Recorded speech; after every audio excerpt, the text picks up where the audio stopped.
Hey everyone. So you might have seen in the news over the past few weeks that a well-known American preacher has become a bit of a political rebel. He's disobeying the state of California, and his church of thousands are gathering without social distancing, without masks, singing their heart out.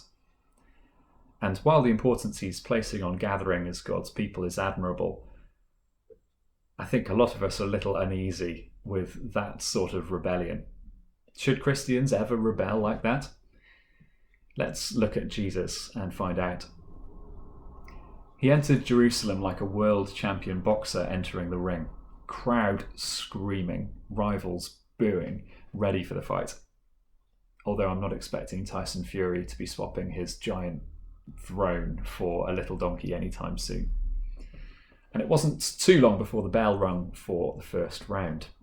Jesus furiously drove out the corrupt, worship-exploiting sellers from the temple, flipping tables and saying, "It is written, my house will be a house of prayer, but you've made it a den of robbers." How embarrassing for the religious elite. They permitted and even benefited from this corrupt, exploitative practice at the temple, but Jesus had called them out, and they had to do something about it. But they also had to be clever. It's impossible, said one. It's against Roman law for us to execute anybody. Ah, said another. But what if we get Rome to do the job for us? Let's show Rome just what a rebel Jesus is. So they sent spies to catch Jesus out. "Teacher, we know that you speak and teach us what is right, and that you do not show partiality, but teach the way of God in accordance with the truth." Gross flattery there. But they do ask a good question. Is it right for us to pay taxes to Caesar or not? It's a tricky issue that Jesus faces here. He's up against the ropes. If he says, yes, pay taxes, then he's going to lose his popular appeal. But if he says, no, don't pay taxes, then he's picking a fight with Rome, and that's not going to end well. But Jesus is a master counter-puncher. "Show me a denarius whose image and inscription are on it." "Caesar's," they replied. He said to them, "Then give back to Caesar what is Caesar's, and to God what is God's." Give back to Caesar what is Caesar's, and to God what is God's. The problem with famous words is that a lot of people use them without necessarily knowing what they mean. Jesus isn't saying here that some things belong to God and some things don't. He's not advocating a kind of sacred secular divide where, well, the church, that's God's, but politics, that's not. Everything is God's. All of life belongs to him, and it's all an opportunity for us to worship him. We can glorify God in the pew or in the pub. It's all his. And Jesus certainly isn't saying here that this is all you need to know about Christians and politics. What Jesus is doing here is turning defense into attack. In just a few words, he puts his opponents on the ropes.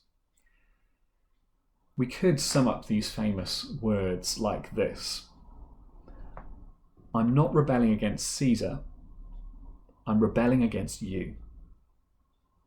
Or, "My fight isn't about politics, it's about worship."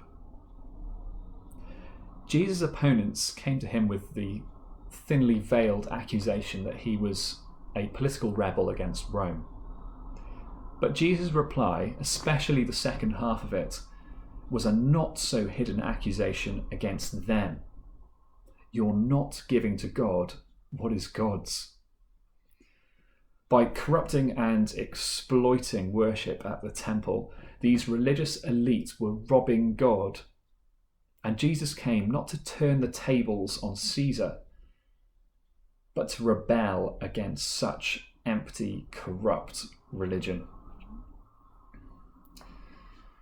So, should Christians rebel against the rulers of this land? Our answer will usually be no. The scenario I mentioned at the start is not the sort of rebellion that Jesus came for. But when it comes to empty, corrupt religion, we absolutely should be rebels. In a time where many value religion for what we can get out of it for ourselves, let's be rebels like Jesus. This rebellion means giving back to God what is God's, living the whole of life in a Godward direction. It means inviting our Father into our home study, into our meals around the family table, into our conversations with our friends. This means making prayer and thanks and praise an essential part of every aspect of our life as we offer our whole lives back to God. And most importantly, we give back to God what is God's by honouring his Son, the Lord Jesus Christ, who died to bring rebels like us back home.